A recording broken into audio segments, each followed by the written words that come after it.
Tapos, ay pala, estimate lang daw nila ang aking size. Oh, pumasya!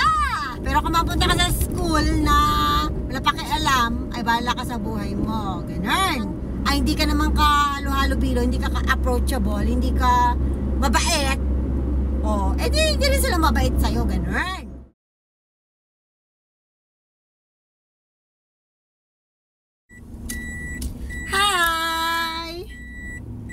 Hello mga lalabs! Kumusta? So back to reality na tayo agad pagbalik natin dito sa Japan. It's Ondokai Sports Day today. Ayan. And syempre dahil maaga nag-start ang event, maaga rin ang aming off. While driving, let's have some story time. Summer, di ba umuwi ako, vacation, hindi ako pumunta sa school. Ngayon, hindi ko alam na meron pala silang order ng t-shirt para sa Ondokai. Oh. So wala si Marie Sensei. Nung nalaman ko na yun ang susuotin, ay sabi ko wala na akong damit. Ano kaya susuotin ko? Tapos, ay pala, kahit pala wala ako, inorderan pala nila ako. Ay, diba? Tapos, ano, in-estimate lang daw nila ang aking size. Oh, pumasya! Ayan. So, yun na nga, share ko sa inyo ha. Sa pagtuturo, kahit naman saan, kahit naman sa Pilipinas, di ba?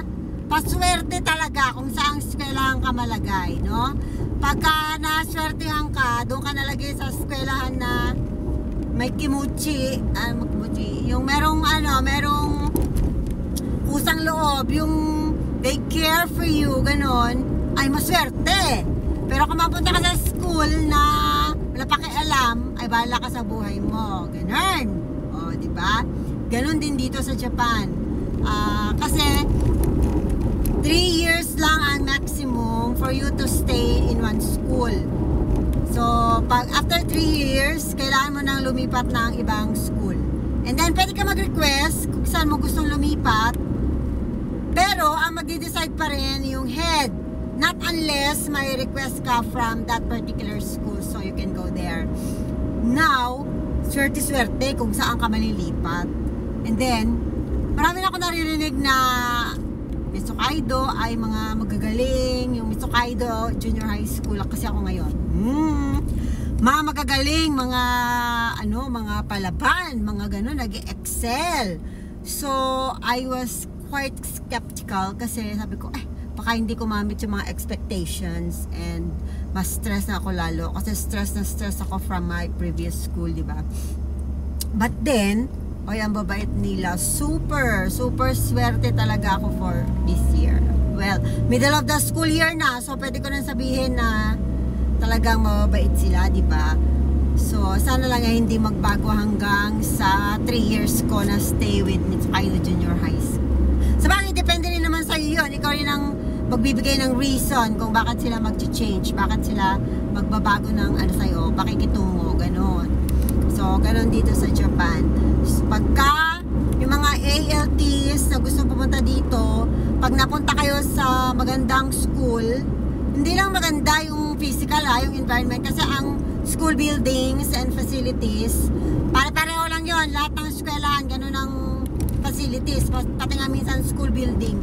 Same yan, pati mga pintura, everything. Ang pinaka-importante doon, yung pakikihalubilo sa iyo ng mga Japanese teachers, yung pagtanggap nila sa iyo, how warm yung kanilang pagtanggap sa iyo, yun ang importante, hindi yung tsura ng eskwelahan. Okay? Sabi ko dati, kasi na-try ko na sa malit na school and very family-like yung samahan. Pagka ganun, palagi kami nagmimerienda sa hapon, mga binibigay ng mga parents, gano'n, kinakain namin sa hapon.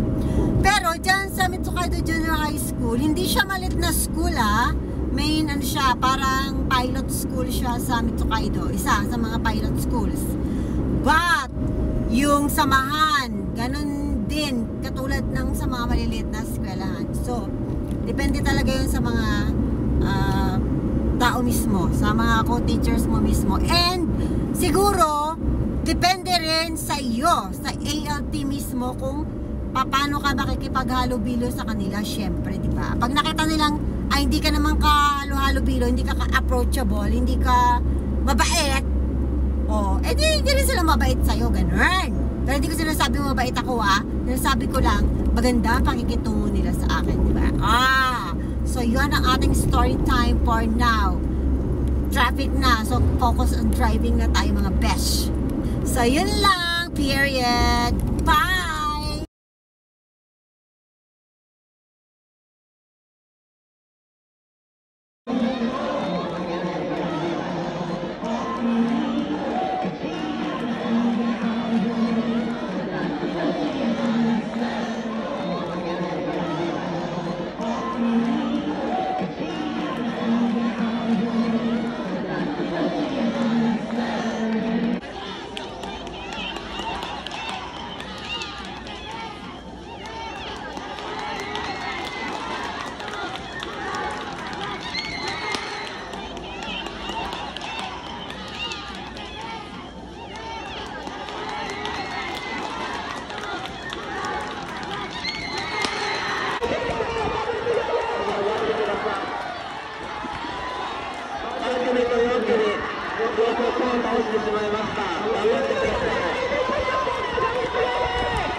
Okay.